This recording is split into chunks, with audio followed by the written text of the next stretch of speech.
Do you ever have those recipes where it immediately reminds you of your childhood?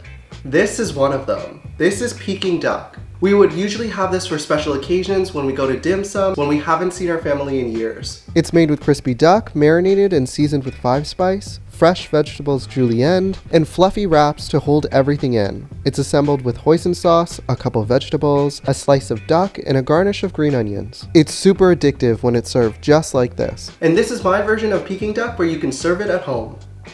It's made with duck breast instead of a whole duck, and it uses the same classic spices and seasonings that you would have at a restaurant.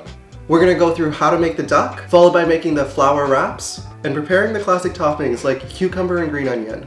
Now that you know what's in the recipe, let's show you how to make it. So first we're gonna start by making the marinade for the Peking duck.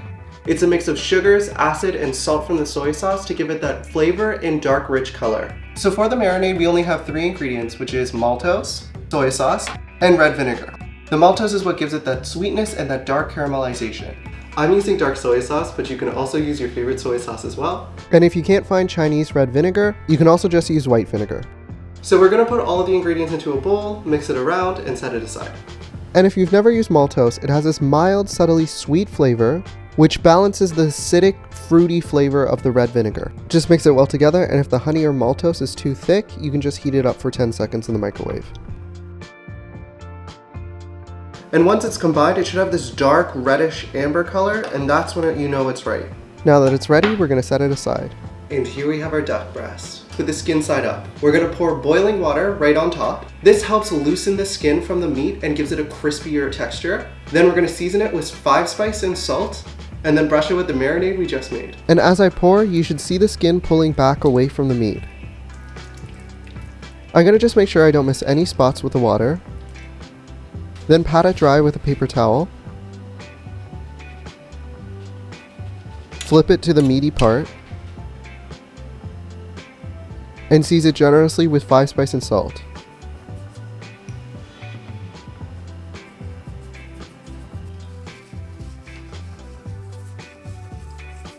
Then I really want to rub it in to bring out the moisture of the duck. Now I'm just gonna flip it one more time, and right before I add the marinade, I'm going to poke the skin with a skewer to give it a little aeration. This will help cook it evenly and give it the classic dark, crispy exterior. Follow that with the marinade, and be sure to reserve just 1 tablespoon for later. You should see the skin take on a dark brown color. Now I'm just gonna marinate this overnight, but you can marinate this for up to 12 hours. And for the best results, try marinating it for 2 days. So it's now been 24 hours, and before I take the duck out of the fridge, we're gonna make the wrappers, also known as chun. So here I have the all-purpose flour already in a bowl. We're just gonna add the hot water together, mix it up, and turn it into a dough. I'm using chopsticks here, but you can use a fork or a whisk or anything you're comfortable with. So I'm just gonna keep mixing until this forms a dough. Once it cools a bit, you can start kneading just to bring it together. And as it forms a ball, we're gonna let it cool completely and let the dough rest for about 10 minutes so that it's easier to work with. We can take it out of the bowl now and knead it gently just so it gets the proper consistency.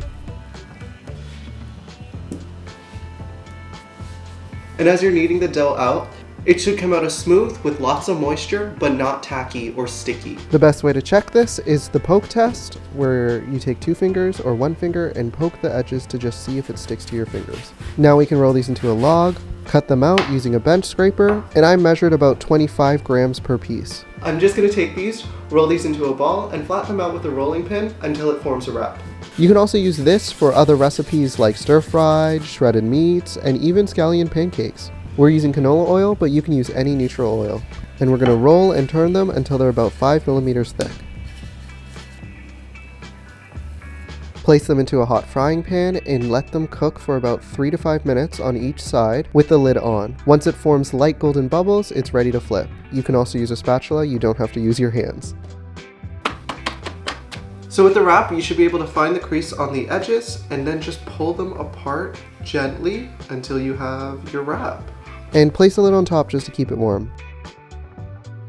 And here we have the duck that's been marinated overnight. You can see that the skin is really tight to the meat and it has this much darkened color. This is gonna help to get the crispiness of the skin. Now we're gonna take this and throw it into the air fryer at 325 degrees for about 8 to 10 minutes.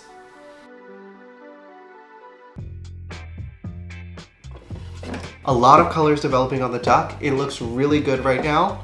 What I'm gonna do is I have about a tablespoon left of the marinade. I'm gonna brush it onto the duck and then let it cook for another 10 minutes at 385 degrees, and it should be ready to go. You can also do this in the oven at the same temperature on convection bake. And after 10 minutes, it should have this rich, dark amber color with a crispy skin.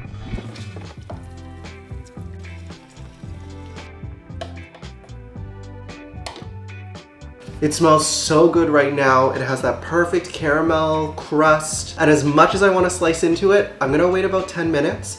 And in the meantime, I'm gonna get the vegetables and the sauces ready. We're just julienning all of the vegetables from carrots to green onions to cucumbers. And you want them to be just slightly under the length of the wraps so everything fits inside. And to keep them fresh just before serving, place them in separate bowls of ice cold water. First, you have to listen to the crispiness of the skin. That's perfect. I'm just gonna cut it on a bias for better presentation, and it's ready to serve. It should be about 2 centimeters thick per slice, and I'll show you what it looks like on the inside. It should have retained all of its juiciness. Now it's ready to serve. I'm going to place it on a serving plate with the vegetables and follow that with the flour wraps. And don't forget the hoisin sauce. It's one of the most important parts. And there you go, Peking duck that you can have at home that won't cost you an arm or a leg. And this is how I would fill my ideal wrap. I would start with the hoisin sauce and spread it around. Add a couple pieces of the carrots and cucumber, follow that with a slice of duck, and garnish with a green onion. Oh yeah, the duck's nice and tender. It's a really nice balance of umami mixed with fresh vegetables. It's super addictive. And there you go, a Peking duck recipe where you can serve it at home.